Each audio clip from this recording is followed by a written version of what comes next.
Hi అండి. నమస్తే. Welcome to Durga Krishna kitchen. ఎంతో రేటు పెట్టి కొనే బదులు ఇంట్లోనే చాలా ఈజీగా, హెల్తీగా మనం డ్రై ఫ్రూట్స్ లడ్డూని ప్రిపేర్ చేసుకోవచ్చండి. ఇది పెద్దవాళ్ళకైనా, చిన్నవాళ్ళకైనా చాలా మంచిది హెల్త్‌కి. అలానే డైట్ మెయింటైన్ చేసే వాళ్ళకి కూడా చాలా చాలా మంచిదండి. ఒక లడ్డూ తింటే మనకి కొంతసేపటి వరకు ఆకలనేది వేయదు. కడుపు నిండిన ఫీలింగ్ వచ్చేస్తుంది. ఈ లడ్డూలో మనం పంచదార గానీ, బెల్లం కానీ ఏమీ యూజ్ చేయమండి. అలానే సరిగా అన్నం తినని పిల్లలు ఉంటారు కదండీ! వాళ్ళకి రోజుకొక లడ్డూ ఇచ్చేస్తే చక్కగా పోషకాలనేది బాగా అందుతాయి. హెయిర్ లాస్‌తో బాధపడుతున్న వాళ్ళు, అలానే హిమోగ్లోబిన్ తక్కువ ఉన్న వాళ్ళకి కూడా చాలా చాలా యూజ్ అవుతుందండి డ్రై ఫ్రూట్స్ లడ్డూ అనింది. రోజుకి ఒకటి తింటే చాలా చాలా మంచిది.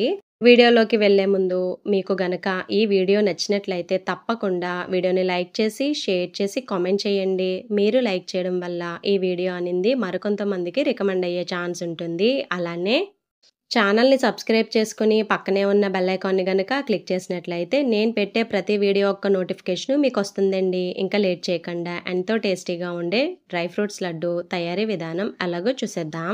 ముందుగా ఇక్కడ బాదము 1/2 కప్ వరకు తీసుకున్నానండి. అలానే 1/4 కప్ వరకు వాల్నట్స్ తీసుకున్నానండి. వాల్నట్స్ ఎక్కువ వేయకూడదు, కొంచెం చేదొచ్చేస్తుంది. ఒక 1/4 కప్ అయితే సరిపోతుంది. తర్వాత 1/4 కప్పులో సగము కిస్మిస్‌ని కూడా తీసుకోవాలి. అలానే 1/4 కప్ వరకు పిస్తాను కూడా, దానితో పాటే 1/2 కప్ వరకు జీడిపప్పు, 1/4 కప్పులో సగం వాటర్ మెలన్ సీడ్స్, అలానే సన్‌ఫ్లవర్ సీడ్స్ కూడా 1/4 కప్పే తీసుకున్నానండి. తర్వాత స్టవ్ మీద ప్యాన్ పెట్టి హీట్ అయిన తర్వాత ఒక స్పూన్ వరకు నెయ్యి యాడ్ చేసుకోవాలి. దానిలోకి ఇలా కట్ చేసి పెట్టుకున్న బాదాన్ని యాడ్ చేసుకోవాలి. బాదం ఇక్కడ ఒక 3-4 పీసెస్ వరకు కట్ చేశానండి. స్టవ్ సిమ్‌లో పెట్టి కొంచెం ఓపికతో వీటిని దోరగా వేయించుకోవాలి. అంటే వీటిని మనం టేస్ట్ చేస్తే కరకరలాడాలి, పంటికి అంటుకోకుండా అంతవరకు ఫ్రై చేసుకోవాలి. ఇది ఫ్రై అయిపోయిందండి. ఇప్పుడు వీటిని తీసుకుని వేరే ప్లేట్‌లో ట్రాన్స్‌ఫర్ చేసుకొని, మళ్ళీ ఇంకొక 1 స్పూన్ వరకు నెయ్యి యాడ్ చేసుకొని, జీడిపప్పును కూడా ఫ్రై చేసుకోవాలి. సేమ్ దీన్ని కూడా దోరగా వేయించుకొని వేరే ప్లేట్‌లోకి ట్రాన్స్‌ఫర్ చేసుకోవాలి. మనం ఇలా చేసి పెట్టేసుకున్నాం అనుకోండి లడ్డు, ఒక 20 రోజుల వరకు నిల్వ ఉంటుంది. చాలా ఈజీగా ప్రిపేర్ చేసుకోవచ్చండి. కాకపోతే వీటిని కొంచెం ఓపికతో ఫ్రై చేసుకోవాలి. జీడిపప్పును కూడా వేరే ప్లేట్‌లోకి ట్రాన్స్‌ఫర్ చేసుకొని, ఇంకొక 1 స్పూన్ వరకు నెయ్యి యాడ్ చేసుకొని, దానిలోకి పిస్తా అలానే వాల్నట్స్‌ని కూడా యాడ్ చేసుకోవాలి. పిస్తా, వాల్నట్స్ కూడా ఒక 2-3 పీసెస్ వరకు కట్ చేసుకున్నానండి. వీటిని కూడా దోరగా వేయించుకోవాలి. తర్వాత ఇవి లైట్‌గా ఫ్రై అయిన తర్వాత కిస్మిస్‌ని కూడా యాడ్ చేసుకోవాలి. మీకు ఇంట్రెస్ట్ ఉంటే 1/2 కప్ వరకన్నా కిస్మిస్ వేసుకోవచ్చు. కాకపోతే ఇది కొంచెం స్మెల్ అనేది అదో రకంగా ఉంటుంది కాబట్టి నేను తక్కువ వేశాను. కిస్మిస్ ఒక 2 నిమిషాలు వేగిన తర్వాత సన్‌ఫ్లవర్ సీడ్స్, అలానే పంప్కిన్ సీడ్స్‌ని కూడా యాడ్ చేసుకొని వీటిని మొత్తం ఒకసారి బాగా ఫ్రై చేసుకోవాలి. ఇవన్నీ దోరగా వేగిన తర్వాత దానిలోకి లాస్ట్‌లో 1½ స్పూన్ వరకు గసగసాలు యాడ్ చేసుకోండి. ఇలా మధ్యలో ఆ హీట్‌కి త్వరగా ఫ్రై అయిపోతుంది. జస్ట్ ఒక 2-3 సెకండ్లు ఇలా ఫ్రై చేసుకొని మొత్తం కలిపేసుకున్న తర్వాత లాస్ట్‌లో దించే ముందు 1/4 కప్ వరకు ఎండు కొబ్బరిని కూడా యాడ్ చేసుకోవాలి. ఈ డ్రై ఫ్రూట్స్ లడ్డూలో మీకు నచ్చినవన్నీ వేసుకోవచ్చండి. అంజీర్ వేసుకోవచ్చు, అవిసె గింజలు వేసుకోవచ్చు, అలానే వాటర్ మెలన్ సీడ్స్ వేసుకోవచ్చు. ఏదన్నా మీ ఇష్టం. ఇలా కొబ్బరి యాడ్ చేసిన తర్వాత ఇంకొక 5 నిమిషాల పాటు వీటిని స్టవ్ సిమ్‌లో పెట్టే చక్కగా ఫ్రై చేసుకోవాలి. లాస్ట్‌లో ఒక 2-3 నిమిషాలకి దించేస్తున్నాము అనే టైంలో బాదం, జీడిపప్పు కూడా ఇందులో వేసేసుకొని ఒక 2-3 సెకండ్లు ఫ్రై చేసుకొని వీటిని వేరే ప్లేట్‌లోకి ట్రాన్స్‌ఫర్ చేసుకోవాలి. తర్వాత ఇక్కడ ఖర్జూరం అనింది పిక్కలు లేకుండా మిక్సీ జార్‌లోకి యాడ్ చేసుకోవాలి. 1½ కప్ కంటే కొంచెం ఎక్కువ తీసుకున్నానండి. నేను తీసుకున్న క్వాంటిటీకి స్వీట్ అనేది కరెక్ట్‌గా సరిపోయింది.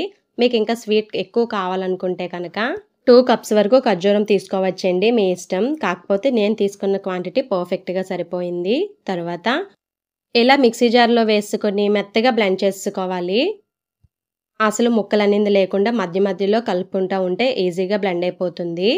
తర్వాత స్టవ్ మీద ప్యాన్ పెట్టి హీట్ అయిన తర్వాత మళ్ళీ ఇంకొక 1½ స్పూన్ వరకు నెయ్యి యాడ్ చేసుకొని ఇలా బ్లెండ్ చేసి పెట్టుకున్న ఖర్జూరం పేస్ట్ ఉంది కదండి, దాన్ని కూడా యాడ్ చేసుకోవాలి. దీన్ని కూడా స్టవ్ సిమ్‌లో పెట్టి మంచి క్రీమీ స్ట్రక్చర్ వచ్చేంత వరకు ఫ్రై చేసుకోవాలి. అలానే ఒక 2 ఇలాచీని కూడా ఇలా దంచి పెట్టి వేసుకోవాలండి. ఇది ఫ్లేవర్ కోసం, అలానే ఆప్షనల్ కూడా, మీకు నచ్చితే వేసుకోవచ్చు, లేదంటే లేదు. స్టవ్ సిమ్‌లో పెట్టి దీన్ని కూడా ఓపికతో చక్కగా ఫ్రై చేసుకోవాలి. ఇలా క్రీమీ స్ట్రక్చర్ వచ్చేస్తుందండి. మనకి లూజ్ అయిపోతుంది. హీట్ ఎక్కువయ్యే కొద్దీ ఖర్జూరం అనింది. ఇది బాగా ఫ్రై అయిపోయింది కదండీ! ఇప్పుడు దీనిలోకి ఆల్రెడీ ఫ్రై చేసి పెట్టుకున్న ఈ నట్స్‌ని కూడా వేసేసుకొని, ఈ ఖర్జూరము, నట్స్ బాగా కలిసేలాగా కలుపుకోవాలి. ఒక 5-6 నిమిషాల పాటైనా స్టవ్ సిమ్‌లో పెట్టి. ఇది ఒక 7 నిమిషాల తర్వాతండి చూడండి బాగా కలిసిపోయింది కదా! ఇప్పుడు వీటిని అలా వదిలేయాలి. స్టవ్ ఆఫ్ చేసుకొని చల్లారనిద్దాం. లైట్‌గా చల్లారాలండి. అంటే మనం పట్టుకునే హీట్‌కొచ్చిన తర్వాత వీడియోలో చూపిస్తున్న విధంగా మనకి కావాల్సిన సైజులో ఇలా లడ్డూల్లాగా చేసుకోవాలి. చేతికి నెయ్యి అప్లై చేసుకొని. వేడిగా కొంచెం గోరువెచ్చగా ఉన్నప్పుడైతే మనకి ఉండలు చుట్టడానికి ఈజీగా ఉంటుంది. బాగా చల్లారిపోయిన తర్వాతైతే అంత ఈజీగా ఉండదు. రెడీ అయిపోయాయండి డ్రై ఫ్రూట్స్ లడ్డు.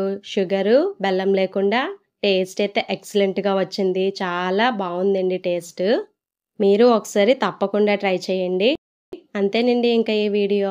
మరి మీకు గనక ఈ వీడియో నచ్చినట్లయితే ప్లీజ్ లైక్ చేయండి, షేర్ చేయండి, కామెంట్ చేయండి. కొత్తగా ఛానల్‌ని వ్యూ చేసేవాళ్ళు సబ్స్క్రైబ్ చేసుకొని, పక్కనే ఉన్న బెల్ ఐకాన్‌ని గనక క్లిక్ చేసినట్లయితే నా వీడియోస్‌ని మీరు రెగ్యులర్‌గా ఫాలో అవ్వచ్చు.